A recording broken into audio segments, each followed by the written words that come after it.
Bismillahirrahmanirrahim. Assalamualaikum warahmatullahi wabarakatuh.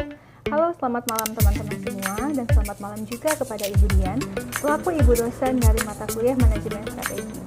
Sebelumnya terima kasih kami ucapkan kepada Ibu dan juga teman-teman semua yang sudah memberikan kesempatan kepada kami kelompok 6 untuk mempresentasikan hasil diskusi kami mengenai prinsip manajemen strategi.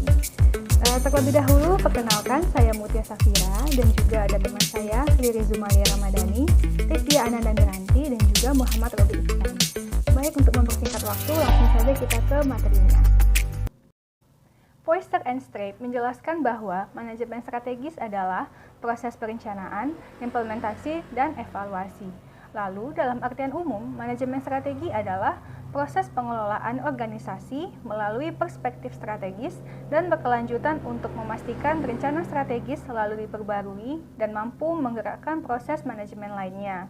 Nah, manajemen strategis berhubungan dengan bagaimana memperkuat viabilitas dan efektivitas organisasi sektor publik, baik dari segi kebijakan substantif dan kapasitas pengelolaan jangka panjang. Manajemen strategis terintegrasi dengan beberapa tindakan, yaitu yang pertama, memusatkan perhatian di seluruh divisi fungsional dan seluruh berbagai tingkatan organisasi pada tujuan bersama, tema, dan masalah. Yang kedua, proses manajemen internal mengikat dan pembuatan program untuk hasil yang diinginkan di lingkungan eksternal. Dan yang ketiga, menghubungkan operasional, taktis, pengembalian keputusan untuk tujuan jangka panjang yang strategis. Assalamualaikum warahmatullahi wabarakatuh. Saya Muhammad Robi Iksan. Saya akan menyampaikan materi selanjutnya, yaitu prinsip manajemen strategi. Prinsip manajemen strategi itu ada dua, yaitu yang pertama, perencanaan strategi merembes atau menembus. Seluruh manajemen berbagai divisi harus belajar berpikir secara strategis. Seluruh tingkat manajemen akan terlibat dalam manajemen strategi dengan berbagai cara tertentu. Tiap pola dan cara yang akan dipakai berbeda, namun masih mengarah pada sasaran yang sama, tujuan yang ditetapkan.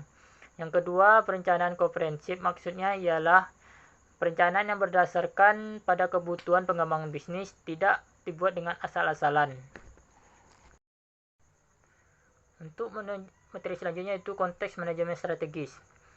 Ring and Perry memberikan konteks pada manajemen strategi sektor pemerintah sebagai berikut, yaitu pertama, policy ambiguity, yaitu struktur organisasi sektor publik yang kompleks menyebabkan ketidakjelasan arah strategi.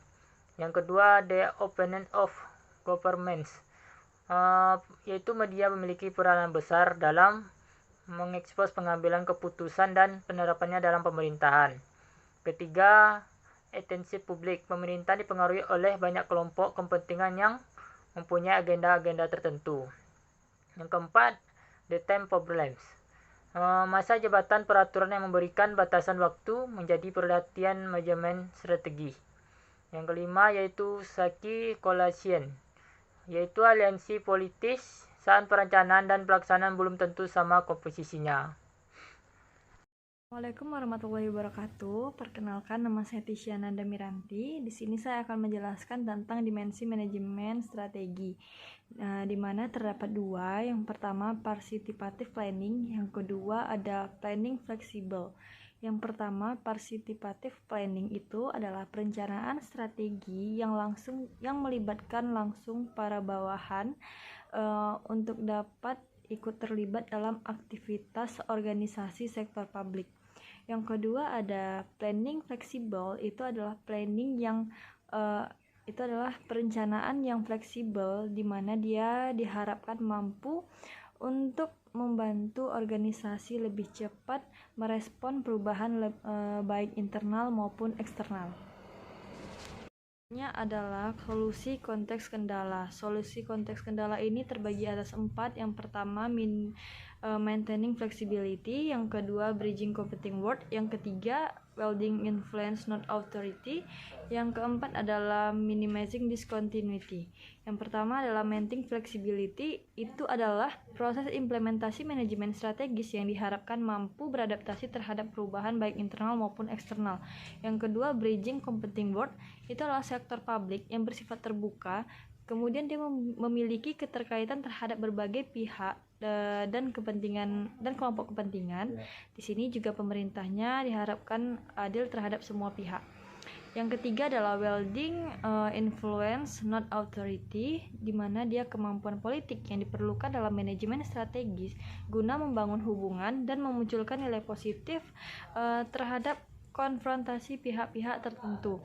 Yang keempat adalah minimizing discontinuity, itu adalah ketidakstabilan koalisi politis yang harus dicegah dengan cara pengelolaan sumber daya yang terkait pembentukan koalisi tersebut. Assalamualaikum warahmatullahi wabarakatuh. Selanjutnya saya Riri Zumalia Ramadhani akan menjelaskan pentingnya menstra. Dengan menerapkan apa yang ada di dalam manajemen strategis, maka diharapkan sektor publik dapat, yang pertama, menjadi instansi reaktif dalam menghadapi perubahan situasi yang dinamis dan kompleks. Yang kedua, mengelola sumber daya yang dimiliki untuk hasil yang maksimal. Yang ketiga, mengubah orientasi instansi menjadi instansi berorientasi masa depan. Yang keempat, menjadikan instansi adaptif dan fleksibel, mengurangi birokrasi yang rumit dan lebih transparan.